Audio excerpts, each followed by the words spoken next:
What's up, besties? I hope you're having a stunning day. I know it's been a while since I put out my last video. It's because I had a lot of stuff in my personal life to do, like a lot of uni work, but also I'm having trouble gathering materials for that project, but I am making something else. This is just like a quick one, maybe?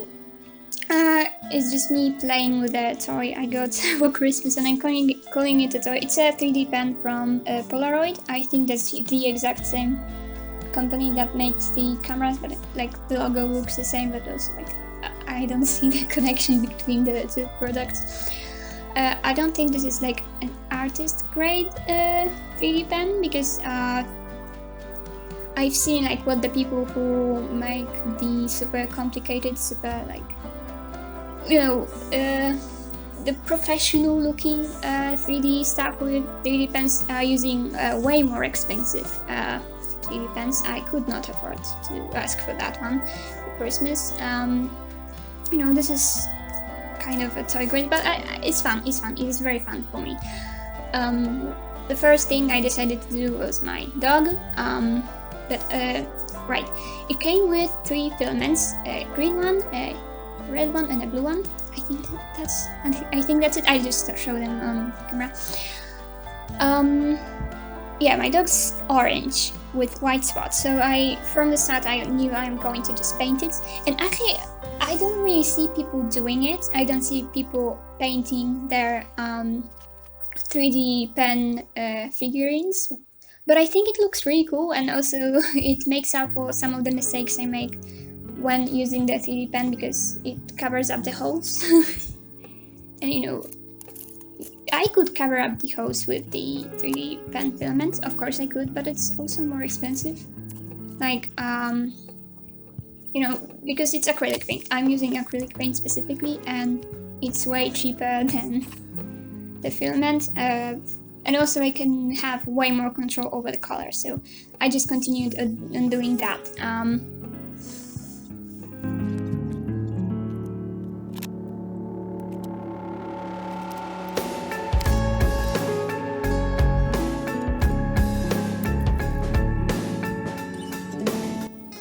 That's just my little talk.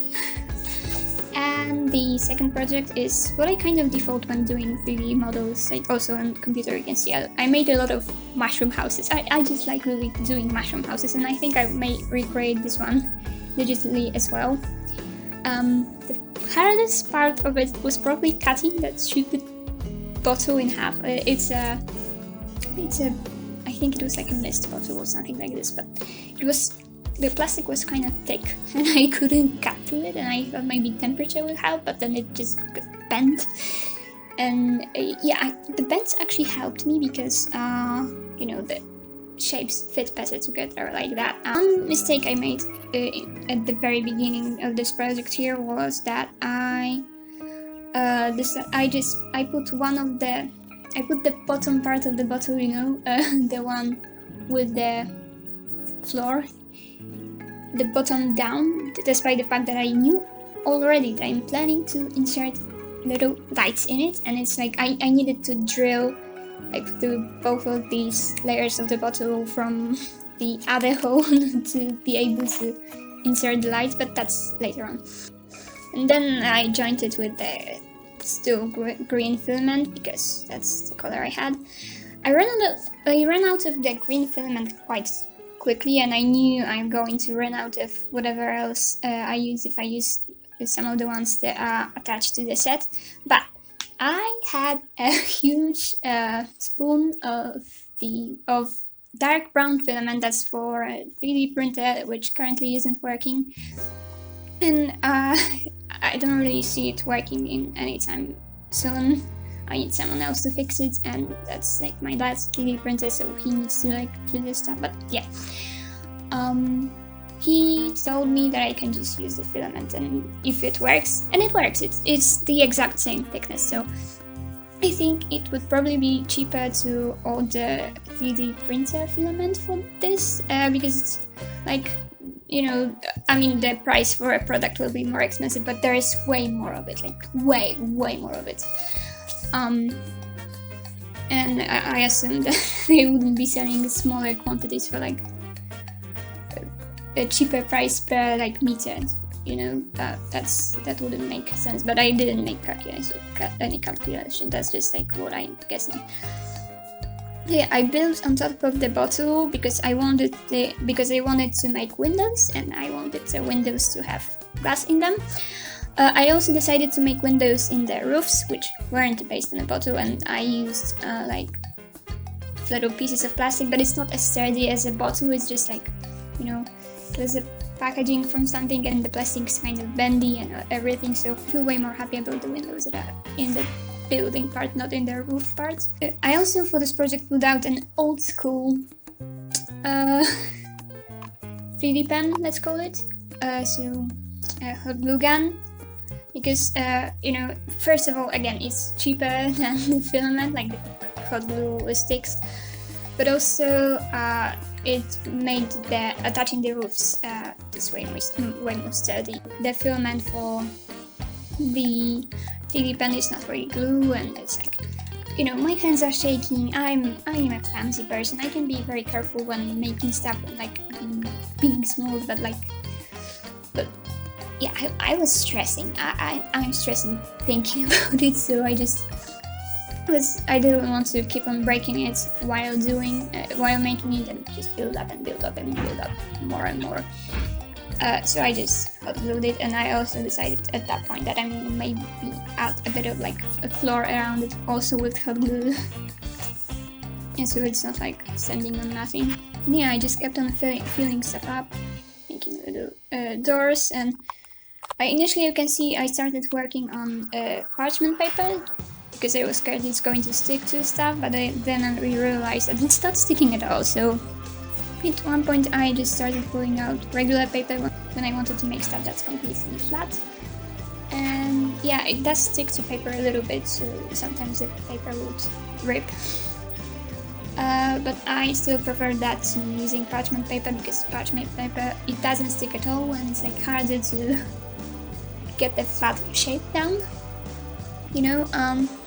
And it's not that big of a deal with a bit of paper sticks to it, because I'm painting everything anyway. So what I find really cool about it being two different colors of filament and then painted over is, first of all, you can peek a little bit through the windows and you can see the different colors inside.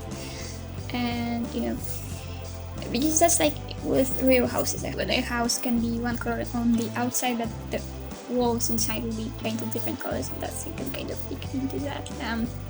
So the fairy who lives there has green and brown walls. Also, I didn't paint over everything. I left little green bits around windows, and it's not just because I was scared to paint over the windows, although a little bit. I just thought it would be cool. And I painted, you can see these vines, and turns out that when it's in the dark and when you turn the light on, first of all, different colors of filament show up differently, which is really cool, I think. But also you can see the vines. Like, I didn't expect it, but apparently the paint is so thick and also so dark that it blocks out way more light than the white paint, which is thinner, I assume. I just used that acrylic paint to cover up the holes,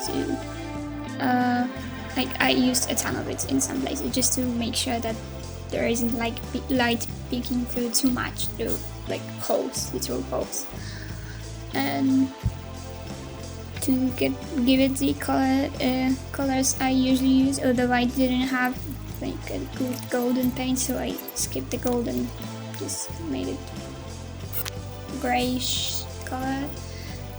I intended for purple, but I don't have the right paint. I don't use acrylic stuff that often. I don't need all the colors, so my blue and my red didn't make a nice purple. I would need a cold shade of red or like magenta, but I don't have that. But yeah, I think this was a very fun project. The lights I used inside, I bought them in Pepco. And the lights that you're supposed to like put in a bottle, like as a cork, and that it has like a little switch, and turns out that you can unravel them into 2 strings per one cork thingy. So I inserted one into one little mushroom and these are got into the second one. I needed to drill that hole first, which was also very stressful for me. Because it's like the draw's shaking, my hands are shaking, everything's like plastic's very thick. I struggled to cut it, so let alone draw through it evenly. But I did end up making a hole that's big enough because I had to like make several little holes next to each other. But yeah, I did it. It worked. Yeah, I just inserted the light in, struggling with that too. Yeah, I think it's it's very interesting how people use the daily pens without anything added. I'm too big of a mixed media fan to not add anything. I added the hot glue, I added the paint, I also added like unraveled paper clips in some places to make the stuff even more sturdy. I added the bottle, the stupid bottle. I added the lights and everything. And it was fun. That's what I'm going to say. And I learned some stuff. I think I will be able to like use it in more planned ways in the future and not just experiment with everything. But yeah, above everything, this was a fun experience. This is all from me for now. If you have any advice, because again, I am very much a beginner in this, any ideas for what I can make in the future in this technique or in other techniques, like anything, or you just want to tell me how your day is going, anything, I would love it if you left your thoughts in the comment section down below. And for now, just stay safe, stay healthy, make yourself a cup of warm tea. At least here it's so cold, but who knows. Yeah, take care and peace.